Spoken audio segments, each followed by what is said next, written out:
আপনি কি অ্যামাজনে ব্র্যান্ড ছাড়াই প্রোডাক্ট সেল করতে চান, অথবা ভাবছেন একটা জেনেরিক প্রোডাক্ট দিয়েই বিজনেস শুরু করবেন?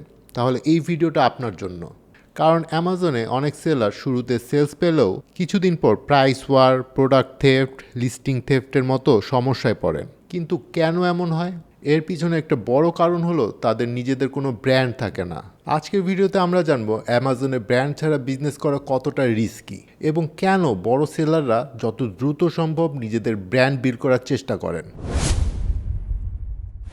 অ্যামাজনে প্রোডাক্ট সেল করা আর ব্র্যান্ড বিল্ড করা দুটো কিন্তু এক জিনিস না। অনেক মানুষই প্রোডাক্ট সেল করে, কিন্তু ব্র্যান্ড বিল্ড করে খুব কম মানুষই। আর দীর্ঘমেয়াদে সফল হওয়া বেশিরভাগ বিজনেসের পেছনেই থাকে একটা শক্তিশালী ব্র্যান্ড।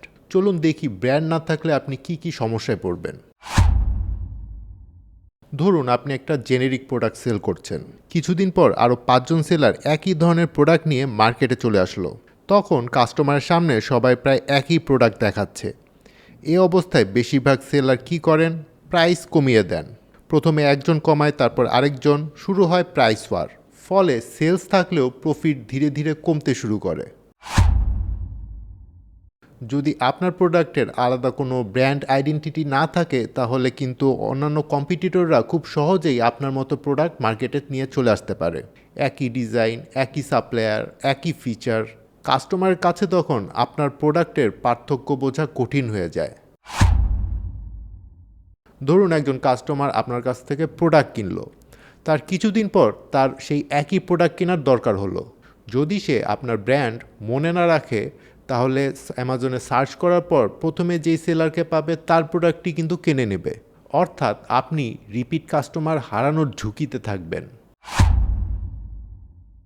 আজকের কাস্টমার কিন্তু শুধু প্রোডাক্ট কেনে না, তারা ট্রাস্টও কেনে। Professional logo, brand story, consistent packaging, professional listing, এসব ছোট ছোট বিষয় কাস্টমারের মনে বিশ্বাস তৈরি করে।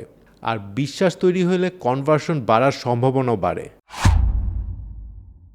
নিজের একটা রেজিস্টার্ড ব্র্যান্ড থাকলে অ্যামাজনে অনেক রকম সুবিধা কিন্তু পাওয়া যায়। যেমন A+ content, brand store, sponsored brands ad, brand analytics এবং ব্র্যান্ড প্রোটেকশনের মতো গুরুত্বপূর্ণ ফিচারগুলো পাওয়া যায়।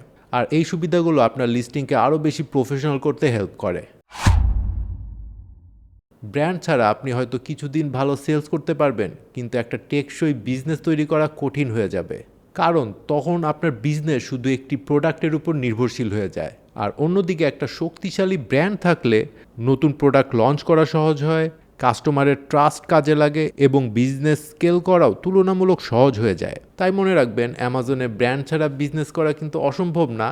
অনেক সেলারই এমনটা করে থাকেন। কিন্তু আপনার লক্ষ্য যদি হয় দীর্ঘমেয়াদে একটা লাভজনক এবং শক্তিশালী বিজনেস বিল্ড করা, তাহলে যত দ্রুত সম্ভব নিজের একটা ব্র্যান্ড তৈরি করার পরিকল্পনা করুন।